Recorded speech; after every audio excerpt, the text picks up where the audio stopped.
Good friends, esteemed colleagues.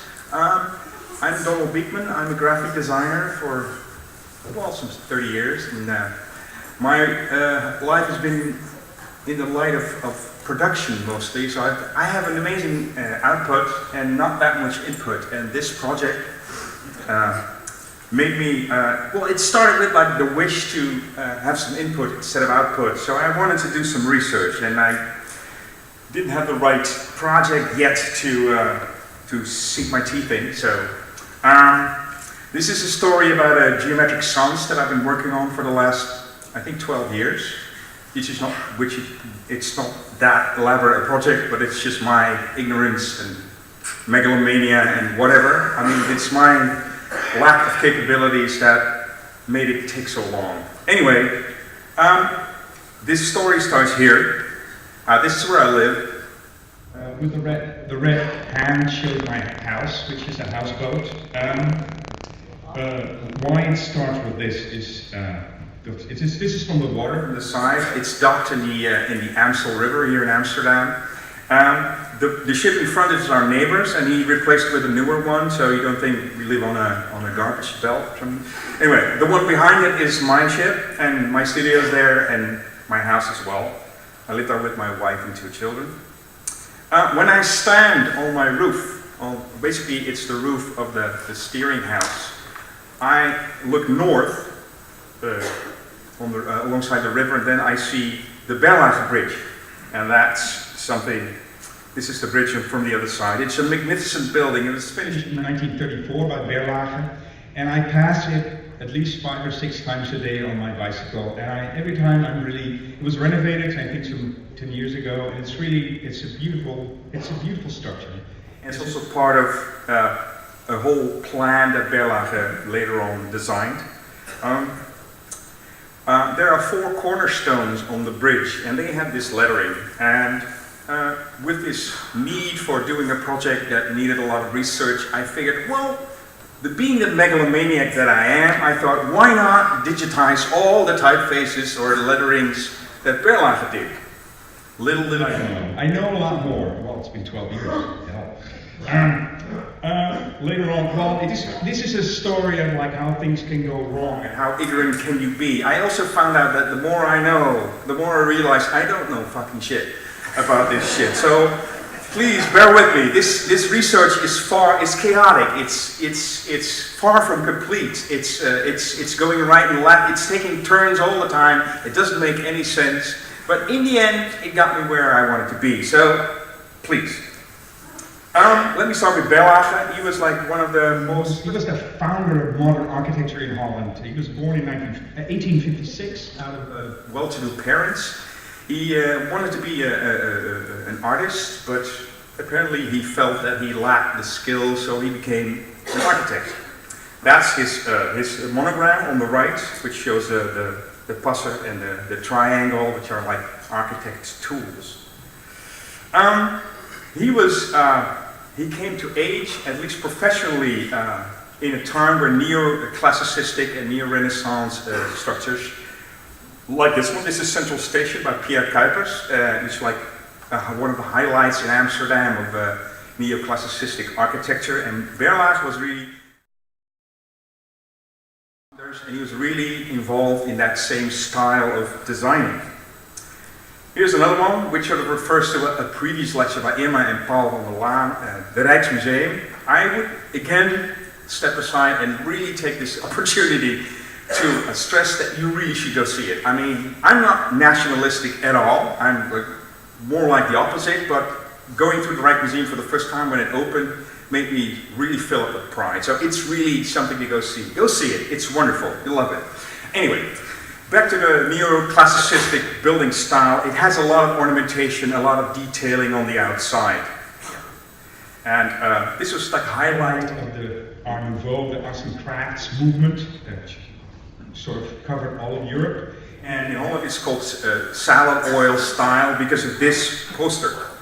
This is like an advertisement by Jan Torup, one of the most well-known Art Deco, Jugendstil, arts and crafts artists, and it's for salad oil, so that's where the name comes from.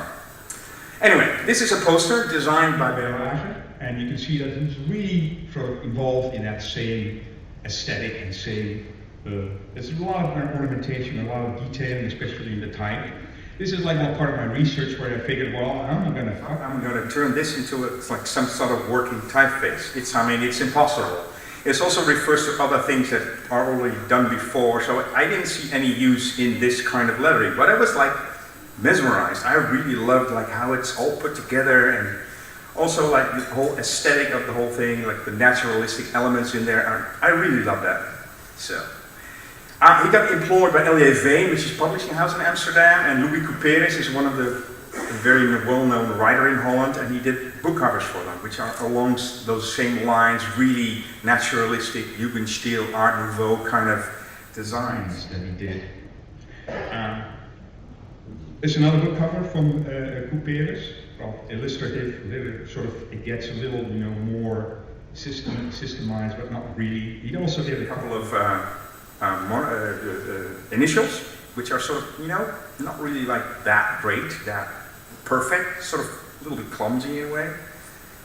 So, the more I researched, and the more images and the more books I found and things that he did, it made me realize that, it's not really that easy to make this out of like so I sort of cut down on my project and really decided, the lettering is wonderful, but you can't make that conversion into a digital usable typeface.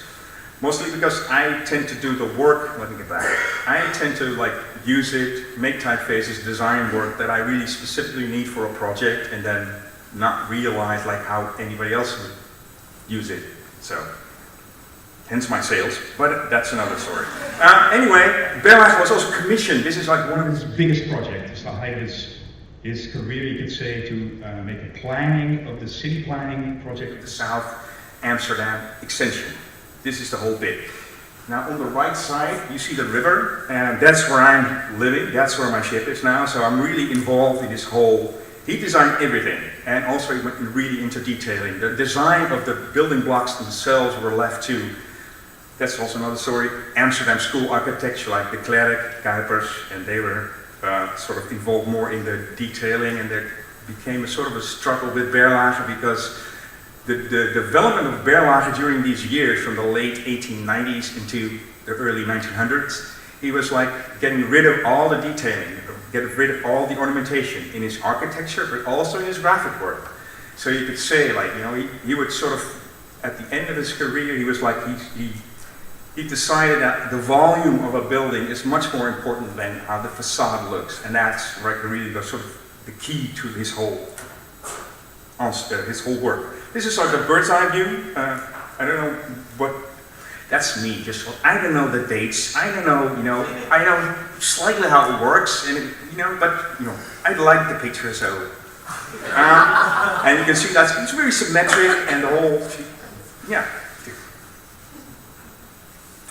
Back to the lettering. I found when I biked all over Amsterdam, take pictures of letterings, I'm insane, there's lots more like me. Oh, there's a whole room filled with them. Anyway, it made me realize, because I found ample examples of the same kind of lettering. So, the thing is, my sort of limited mind thinks, this is on a bridge designed by Berlage. Berlage designed the bridge, so Berlage designed the type. It's not true. We don't know exactly, we're not really sure. I had a talk with Ramiro, who digitized the iron lettering on the bridges here. And it's a similar aesthetic, so we both sort of slightly agree that it's Curvers, Anton Curvers, who designed this lettering. But it's found all over Amsterdam. And the more you see it, and the more you take photographs, the more you realize, it's not Berlage's lettering. It can't be. So, anyway, there's one dead end. This is a story filled with dead ends. Anyway, it made me realize that I worked on a project by Berlage already. A friend of mine, Bert Doutsenberg, he got a pitch in 1987 for the Beurs, the stock exchange building, which is just around the corner. And he was involved in a pitch for the cafe on the ground floor. And he found some lettering on some tiles in the building, and he sort of copied that with copying paper, and he asked me, because I was sort of involved with letters too, in that 1980s period, and he said, can you help me make a typeface out of it so we can use it for the identity for the cafe? And I said, well, sure.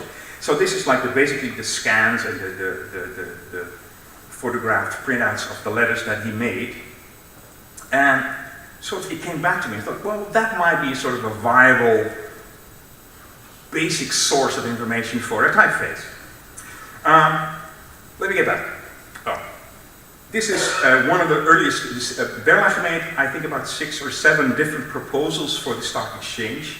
It was finished in 1903, and this is like one of the earlier proposals, which is really sort of, you can see the Kuiper's neoclassicist, neo-Renaissance style with a lot of ornamentation, and during the course of these different sketches, he got rid of all the ornamentation and really ended up here.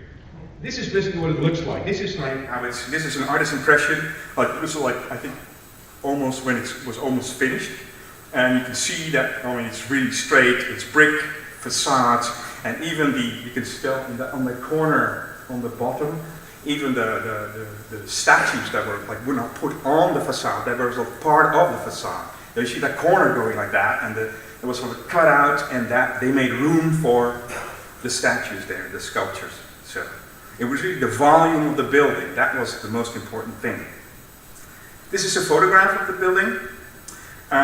It's made in 1910, and you can see it made, if you especially look across the street, I mean, that's really sort of based on the neoclassicist shapes more, and you can see it's really a revolutionary building, the whole thing. This is how it looked 3 years ago, I think, when I took the picture. And it's, you know, it faintly resembles a church, and Berlage was, I mean, he lived in Italy for a while, so it also resembles some Italian cities. There's a lot of references that go into that. And what stands out, and you can see it here on the tower, it's a wonderful clock, sort of tiles, mosaic with numbers, and these lovely. He was also like very much coming from this well-to-do family. He was really like a socialist, and even later on communist, politically inclining communist, like really at those social democrat ideas. So he has these, he's also like, being Dutch, he's also very moralistic, so he had these morals, which are sort of all these, and he involved a lot of sculptors and poets, and everybody artistically involved in anything was like sort of, was asked to attribute to the stock exchange building. The inside is also stunning. I don't know if it's available, keeping going now, but it's fun, you should go see it. Those are the booths on the right where the traders would sit and do their business. And it's like 2 or 3 floors. Lovely stained glass window with a weapon of Amsterdam. Also, this is the director's room on the left. Like all the carpets look all handmade and really in that Art Deco, Art Nouveau style. Lovely. I was like really. I mean, it's just walking around there it's a thrill. Now here, we'll go back to the letters that Bert stood on a ladder to sort of copy these letters like one-on-one. And these are like the offices on the first and the second floor. The tiles are on the first floor. And I figured, coming from, because I hadn't seen, when Bert made the sketches and made the first attempt at the typeface, I hadn't seen the actual tiles. I only saw them later on. And then I saw that it's not, I thought it would be sort of modular, like one letter on one tile, but it's really like the whole thing is like handmade. Hand painted on these tiles, and then so every tile is unique. We go up more close, and these are like easy gain, easy loss. I mean, it's really these moral Calvinist, wonderful So the strange thing with Berlage also that he really was opposed, especially later on. He was opposed to capitalism in a way. So it's really sort of weird that he designed the stock exchange building, which is sort of the epitome of capitalism in a way. And he actually thought that at the end, the whole building, the function of the building as a stock exchange would change. It would change, it would get like a cultural function, the whole building. And that was because he was opposed to capitalism. Well, anyway, you see, I'm going all over the place. So this is the lettering up close, and you can see like that, it's really handmade. Every letter is painted by itself. And you can see it's, you know, the rhythm, the whole constructed bit of it. I really like that. It's also becoming for where it's me. Let me rephrase that. I really like that it's constructed and it's sort of simple and it's sort of, but I really it has a clumsiness, and I find that when I use these very elaborate, very well done typefaces, you sort of get rid of a bit of personality. It's a personal thing. So, but that's what attracted me in this type. So get back. This is the thing that we turned it into. Like you can see that Bert made a big mistake in the B, because it's actually, like the topper part of the B is actually sort of completely half circle, and Bert made it sort of straight. So his copying was not that well done. Going into the building, I've been there so much. I also found the similar type on top of the entrance and building covers. They were painted, also Art Deco borders, but the lettering was around the same type principles. And everything was unique. Every entrance would be like get a unique design. But also, you know, with the raised middle bar, and it's also like the same sort of clumsy straight S. I mean, not really. The circles are not really really perfect. The exit, same principles, and like that N as well. The first aid room on the right, you know, the wardrobe, the service elevator, and it's all these, the elevator, the lift elevator. But I also found these, which got me puzzled. I thought, wow, that doesn't make any sense. If you compare it to these are all like, they make sense. They're sort of along the lines of the same principle and design concept, it's completely different. I found out later when talking to the former director of the Beurs, and he said, well, there was like a renovation in the 1950s, probably 53, 54, and they just changed the signs and they decided to do it differently.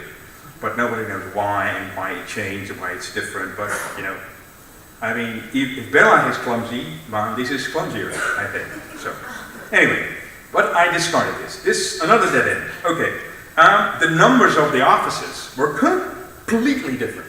This is like really Art Deco, kind of, a little clumsy, but sort of, they have a sort of really Jugendstil aesthetic. And it was sort of strange, you can tell by the A and the B. These are from the same era as the original typeface, this one. This is the same era, they told me. But I don't know, he didn't have time to do the numbers? I don't know. He decided to change the numbers, but they're wonderful in its way. You see a lot of on Amsterdam School, on the street sign, the street numbers, the house numbers, you can also see a lot of this typography there. This is like you know, a list of everybody, all the companies and all the stock exchange traders that were in there. And this is sort of an archaeological typographic site, you could say. There's everything there, from the top lines, the eerste gaande rij, which is like the original painted typeface, up to plastic Helvetica Arial lettering. It's all up there. It's like dating back to from 1900 to basically last year. So I just love this sort of, you know, this different shapes. Also the Art Deco numbers, the 40 is in there. In the office on the first floor, they have this wonderful letterbox, which also designed by Bela. Bela can design everything in the building, right? Everything. The chairs, the furniture, the glass, the stained glass windows, everything was designed, or at least in his studio. On the height of his career, Bela had 150 people working for him. So I was at a certain point really sort of wary of like, he couldn't have designed all this, so he must have had like a couple of really well, very good drawers or illustrators, or so he must have, I don't know, I was confused. It got more confusing as I went along. These are like also sections of the stock exchange floor building, and you can see it has some sort of same principles as the other typeface, as this, the geometric signs, but then they made serifs on it to make it sort of fit the circular shape a bit more. So, I mean, look at that S on the bottom right. That's ridiculous. I mean, it's sans serif, but then the M has serifs on the bottom. The H has them on the top as well. It doesn't make any sense. But the G, I mean, that's sort of, yeah, it's the same principle. The C as well. So, I don't know. Really high up in the building. Like, I think 15, 20 meters high, and they have those sort of cut out of stone. Big, I think, I don't know what kind of stone, but they have like 4 city names. Alexandria, Sydney, and there's 2 more. Buenos Aires and another one. But they were sort of in a very strange angle, and I couldn't take a real good picture of it. So I have these 2. But the same principle, you know, the raised middle bar. The very, not really circular, sort of the rectangular shape, basic shape. It's all there. So this whole principle should be, it can be type-based because it's really, you know, there are very rigid rules. So this is my first, I expanded the whole family, made some decisions and blah, blah, blah, blah. This is what I came up with.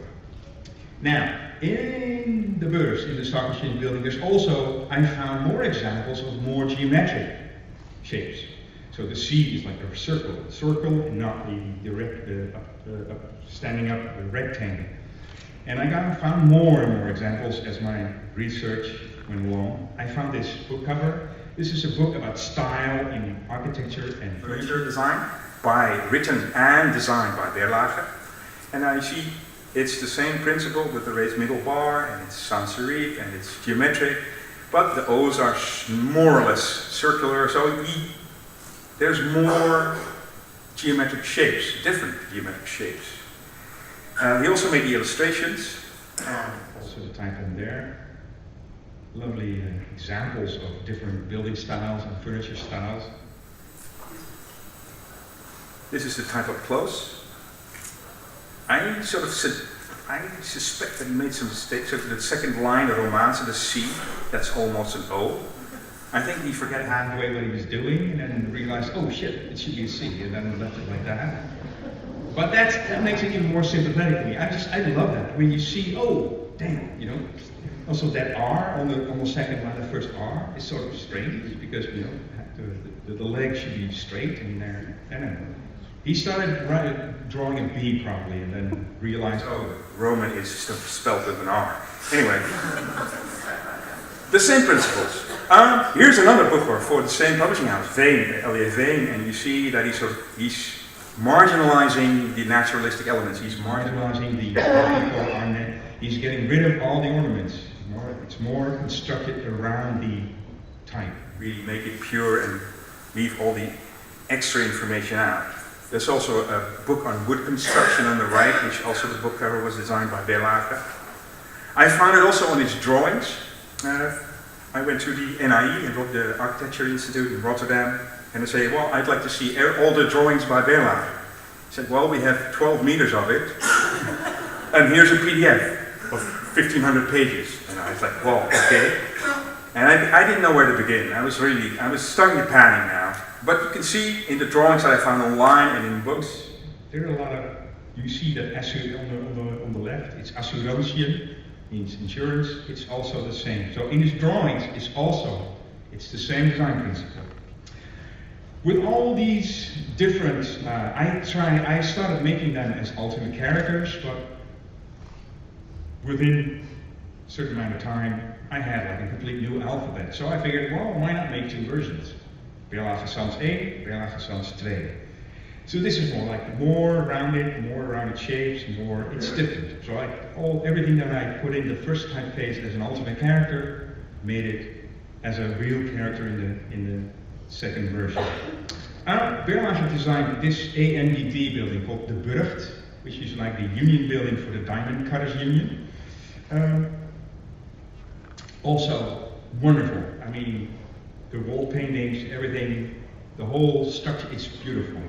It's really very, very pretty building again. All the lamps and everything was designed by the Berlage studio. He designed the letterhead for the union, which is it's really hard to tell, and the printing is sort of sloppy, but it's sort of an outline version.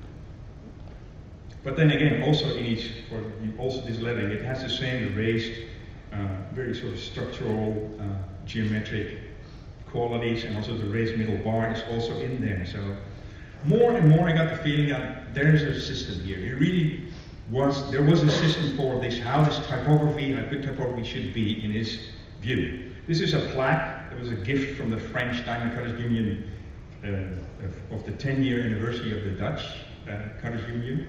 And here also I got a lot of information from this. Also, what I also did, which is called the A with the flat roof, which I really liked, and I incorporated that. And I also got into like a problem with like, should I make it like a historical revival? And what am I reviving here? I mean, is this like the work of one person? Is it one concept, or am I just throwing it together? And then Erik van Blokland said to me, well, what do you want to do? Do you want to be a historian, or you want to be a type designer?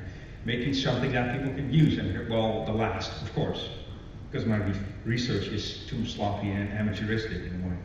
Anyway, these are letters that sort of are standing out, so the surrounding, the contour shapes were cut out of the stone.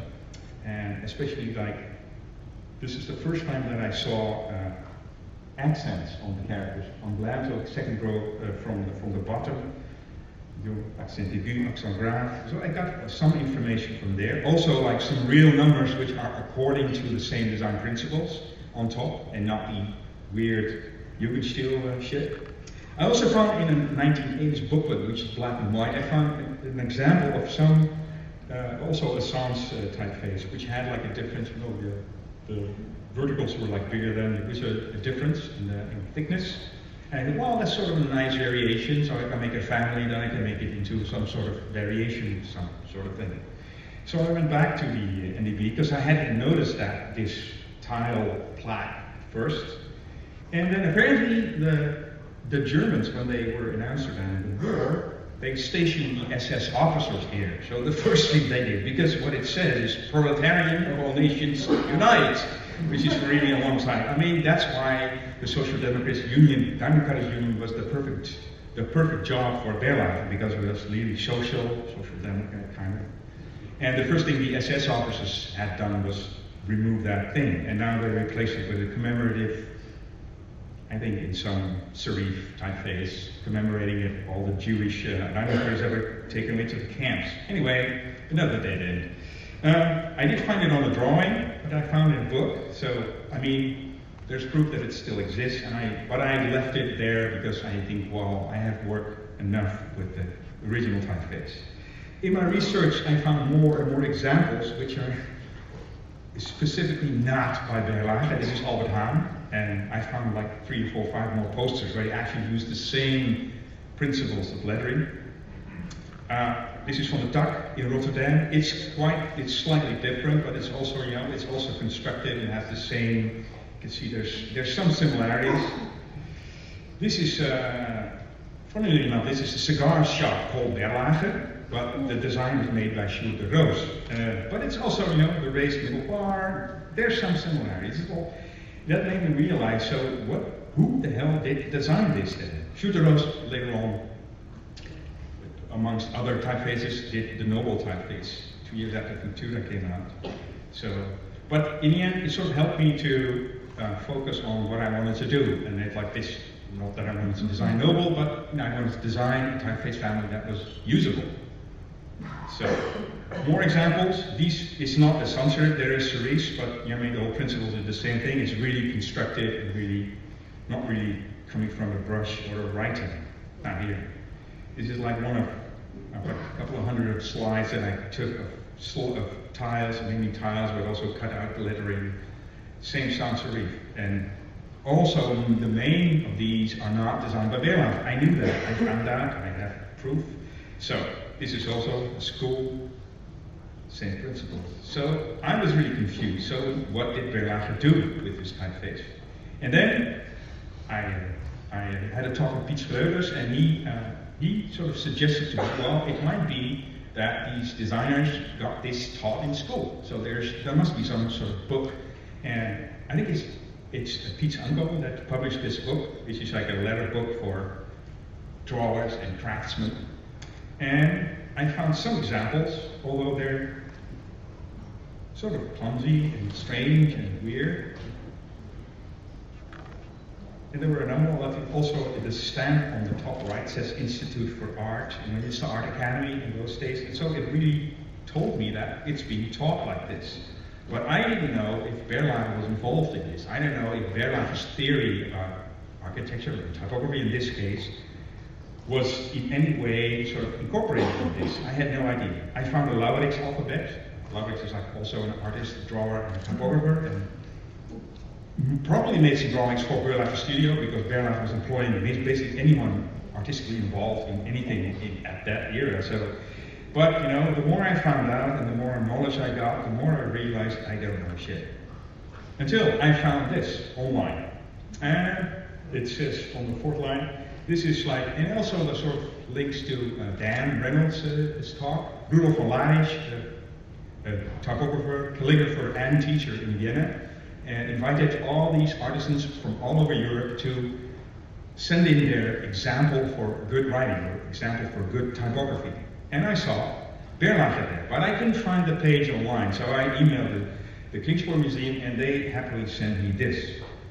And this was like the aha erlebnis, you could say. I saw the light at the end of the tunnel. This is Berlage's, you see his monogram on the right, on the bottom right, and it's just like a sentence that includes all the letters in the alphabet.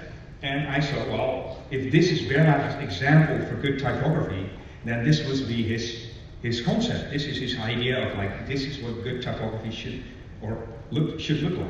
So this made me sort of realize I'm on a track. I mean, it's more than that. I don't know if Berlage is the founder of it, or Berlage is at the start of the whole thing. I have no idea, but at least this is his idea of good typography. And that strengthens me. This is just like my work method in like trying to define. The G was like the most difficult thing, because as you can see, I found so many different examples of like how they solved that thing. So, and in the end, I mean, you can choose all 15, but you can also, in the end, you have to choose one in the alphabet. Although I did have 2 alphabets. But you can see, this is how I I like that one the best, which was on the letterbox, by the way. So, I had one typeface, I had another one. Here you can see them sort of compared. Now, in the whole production process of the typeface, I got really lost. I mean, I have a sort of a thriving graphic design studio, and I have to do all that shit on the side, and it's so much work, and I got really drowned and lost. I did some experimentation with like different weights and black. I even started on the bold weight for the one alphabet, and then I got lost. But luckily, I proposed it to Fonshop earlier, which are publishing some of my typefaces, most of them actually. And they really liked it, and the board said, well, we'd really love to publish it. So I really had some sort of end for this whole project. But in the end, well, I started getting these emails from them, and they said, well, how's it coming along? And I said, well, I have my razor here, and here's my wrist, so I'm on the verge of killing myself over it. I'm not ever going to finish it.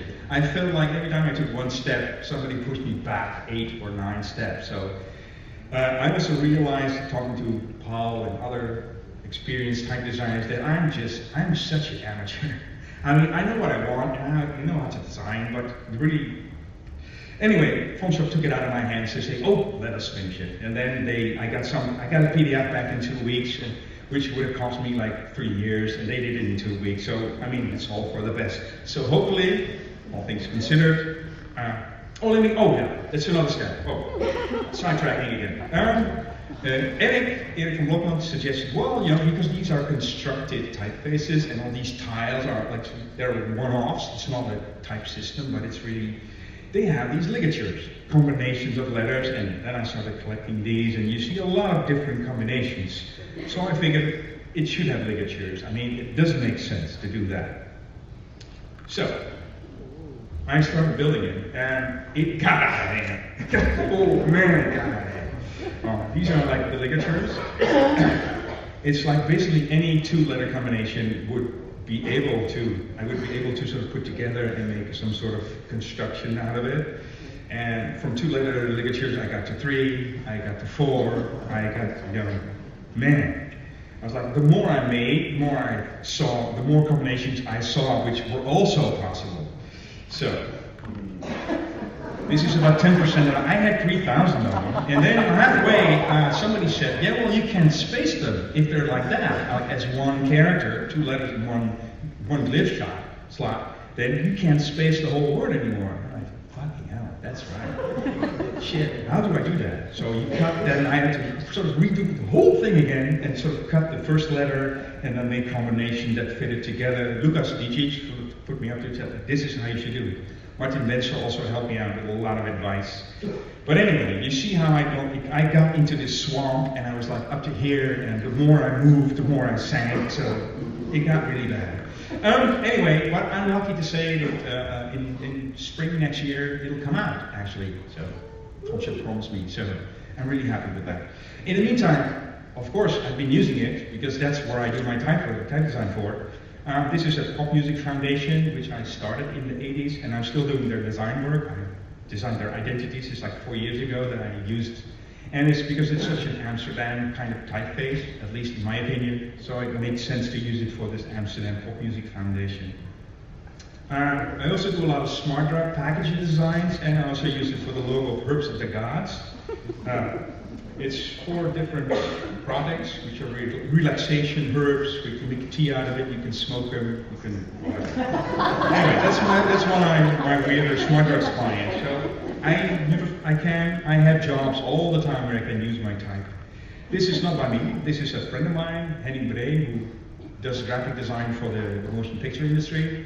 And I also sent him my sort of preliminary versions, and he used this for a bath oil, which was used in, I think, the Born Identity.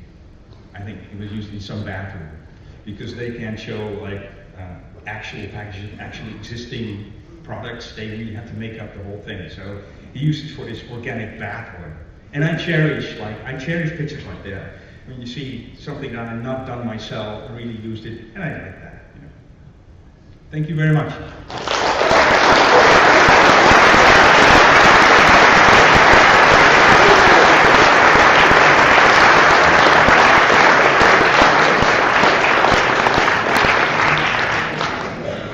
Questions, anyone? What?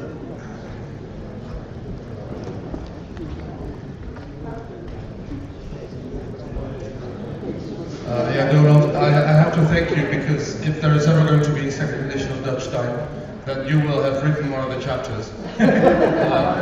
The nice thing is that It's the drug speak, right?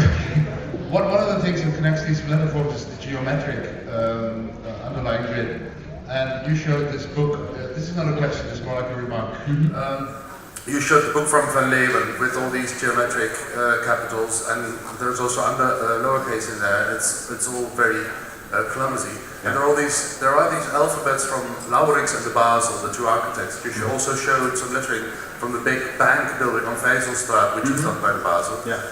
The whole thing behind this is the fact that all these artists and architects were fascinated by this philosophy, sect, whatever, called Theosophy, which was devised by a lady called Blavatsky. And her main philosophy was that the whole of nature is one big mathematical construction, and God is in there. And so all this idea that all letterforms had to be based on geometric forms ultimately goes back to that philosophy. And I think it's very good, because it's Theosophy, that you ultimately use this for a product called Herbs of the Gods. Yeah. It's just perfectly right. Well, that's your remark here. It goes to say that you're much more scientific than I am. I'm just an amateur. I just gather stuff, and then you draw my poorly based conclusions out of that. So, but you know, I get there, slowly but surely. Any other questions? Okay, thanks so much. Thank you.